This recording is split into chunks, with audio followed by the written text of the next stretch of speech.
Ay summer naman, dili na kanilang maadto sa Naminara Island sa South Korea tungod kay ang pipila ka barangay sa Mlang Cotabato daw. Susama ang kanindot gumikan sa colorful nga bulak sa mga punuan. Ato kining suruyon pinaagi sa report ni Ethel Ipanag. Agaw pansin sa mga biyahero ang mga colorful nga punuan sa nagkalain-laing lugar sa Mlang sa Cotabato Province. Sa barangay Kalunusan, makita kining punuan nga daw susama sa ipil-ipil nga namulak og color lavender nga mahitabo matagting init.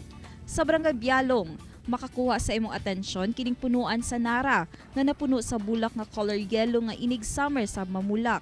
Og sa Plaza, makahingang kining fire tree nga namulak og color pula nga daw susama sa Kalayo. Nindot sa tan-aw ng mga bulak ni ini nga mahulog sa yuta. Sagad kining ginaadto sa mga buot magpalitrato tungod sa instagrammable nga lokasyon ni ini.